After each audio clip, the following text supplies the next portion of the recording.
Amaravati capital సిటీని సందర్శిస్తున్నారు.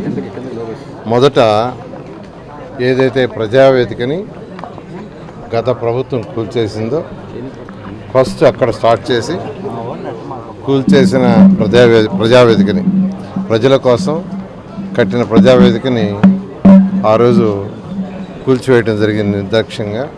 అది ప్రజల సొమ్ముతో కట్టింది, ప్రజలు వాళ్ళ సొమ్ముతో కట్టింది.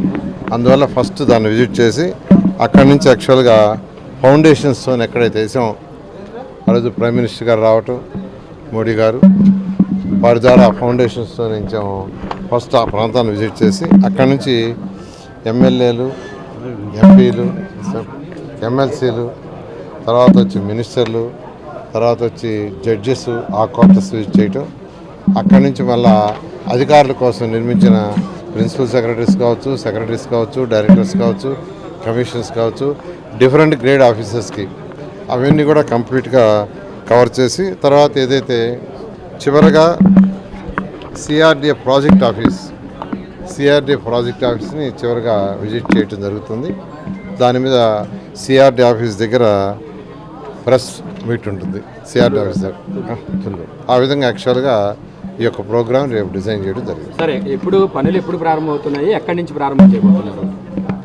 పనులంటే యాక్చువల్గా ఇప్పుడు ఏదైతే అంతకుముందు 2014-19 దాకా అనేక వర్క్స్ చేసాము.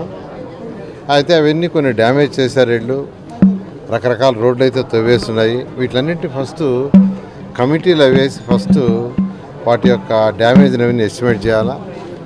తర్వాత టెండర్స్ కూడా అన్నిటికీ పిలవాలి, ఎందుకంటే టైం అయిపోయింది. టెండర్స్ పెట్టిన కాల పరిమితి దాదాపు అయిపోయింది. అందువల్ల అన్నిటికీ కూడా టెండర్స్ పిలవాలి. టెండర్స్ పిలవాలంటే మళ్ళీ రీఎస్టిమేషన్ చేయాలి. వీటన్నిటికీ కూడా సుమారుగా ఒక 3 months పడుతుంది. సుమారుగా ఒక 3 months, 3 to 4 months పడుతుంది. ఏది ఏమైనప్పటికీ ఇది క్యాబినెట్లో డిస్కస్ చేసి దాని మీద ఒక డెసిషన్ తీసుకుని రాజధానిలో దొంగలు పడ్డారు, చాలా మెటీరియల్ దొంగతనం అవ్వబడింది. వాటి మీద ఏదైనా కేసులు పర్టికులర్గా ఒక ప్రజాప్రతినిధి పెద్ద ఎత్తున లూటీ చేశాడు రాజధాని ప్రాంతంలో ఉండే మొన్నటిదాకా. అందుకేనండి ఒక కమిటీని వేస్తాము. కమిటీని వేసి యాక్చువల్గా ఏం జరిగింది అన్నీ కూడా స్టడీ చేసి యాక్చువల్గా ఎస్టిమేషన్స్ తీసుకొని మీరు అన్నట్టుగా ఎవరన్నా థెఫ్ట్ చేస్తుంటే వాళ్ళ మీద కూడా యాక్చువల్గా ఖచ్చితంగా యాక్షన్ తీసుకోవడం జరుగుతుంది. ఎందుకంటే ప్రజాస్వామ్యం థెఫ్ట్ చేసినప్పుడు ఖచ్చితంగా యాక్షన్ తీసుకోవాలి, వాళ్ళ మీద కూడా యాక్షన్ తీసుకోవడం జరుగుతుంది. సరే, రాజధానిలో ఈ పేదల ఇళ్ల కోసం అని చెప్పి కొన్ని చోట్ల స్థలాలు కేటాయించారు. అంటే మాస్టర్ ప్లాన్లో మరి ఇప్పుడు అక్కడ వేరే దగ్గర వచ్చినాయి, మీరు గతంలో ఇచ్చినటువంటి మాస్టర్ ప్లాన్ ఇప్పుడేమో ఇల్లు కేటాయించారు. అటువంటి చోట్ల ఎలా ముందుకెళ్ళిపోతుంది? అది ఆల్రెడీ సుప్రీంకోర్టులో ఉందండి. దాని మీద లీగల్ ఒపీనియన్ తీసుకొని ముఖ్యమంత్రి గారితో డిస్కస్ చేసి డెసిషన్ తీసుకొని ముందు పోవడం. Right sir.